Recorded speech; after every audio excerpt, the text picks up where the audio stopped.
हमारा अगला वर्ड है क्यूपिडिटी। ध्यान से सुनिएगा, क्यूपिडिटी। ये एक नाउन है और इसका मतलब है पैसों या चीज़ों के लिए बेहद ज़्यादा लालच। ये एक ऐसी भूख है जो कभी ख़त्म ही नहीं होती, नॉर्मल ग्रीड से कहीं ज़्यादा इंटेंस। इसी एक्सट्रीम लालच को हम कहते हैं क्यूपिडिटी। तो चलिए देखते हैं कि इस वर्ड को सेंटेंस में कैसे फिट करना है। पहला एग्जाम्पल है, the CEO's cupidity led him to make unethical decisions for personal gain। इसका मतलब है कि CEO की क्यूपिडिटी यानी उसका हद से ज्यादा लालच उसे गलत अनएथिकल डिसीजंस लेने पर मजबूर कर रहा था, सिर्फ अपने पर्सनल फायदे के लिए। एक और एग्जाम्पल देखते हैं, इससे कॉन्सेप्ट और भी क्लियर हो जाएगा। He was blinded by his own cupidity, unable to see the harm he was causing। Wow!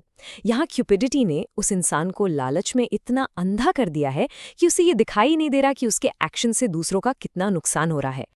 आप जानते हैं, ये वर्ड अक्सर एक वार्निंग की तरह भी यूज होता है, जैसे कि इस सेंटेंस में, the story is a cautionary tale about the dangers of unchecked cupidity. इसका मतलब है कि ये कहानी हमें एक सबक सिखाती है कि अगर क्यूपिडिटी को अनचेक्ड यानी बिना रोके बढ़ने दिया जाए तो इसके रिजल्ट्स बहुत बहुत खतरनाक हो सकते हैं। ये वर्ड आपको अक्सर न्यूज़ रिपोर्ट्स या थोड़ी फॉर्मल राइटिंग में मिलेगा, खासकर जब बड़े बड़े स्कैम्स या करप्शन की बात हो।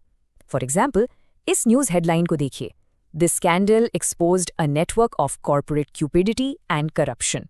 यहाँ क्यूपिडिटी वर्ड दिखा रहा है कि कैसे लालच ने मिलकर करप्शन का एक पूरा नेटवर्क बना दिया था। चलिए अब क्यूपिडिटी के कुछ सिनोनिम्स यानी इससे मिलते जुलते वर्ड्स देखते हैं। ये हैं ग्रीड, एवरेस, मटीरियलिज्म और कोवेटियसनेस।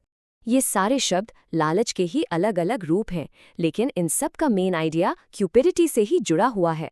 और अब आते हैं इसके एंटोनिम्स पर, यानी इसके ऑपोजिट वर्ड्स। जहां क्यूपिडिटी का मतलब है सिर्फ लेना, वहां ये सारे वर्ड्स देने के बारे में हैं। जेनरोसिटी, फिलैंथ्रोपी, सेल्फलेसनेस और एल्ट्रुइज्म। ये सारे वर्ड्स उदारता और दूसरों की भलाई की भावना को दिखाते हैं। बस आज के लिए इतना ही, मिलते हैं नेक्स्ट वीडियो में। Happy learning.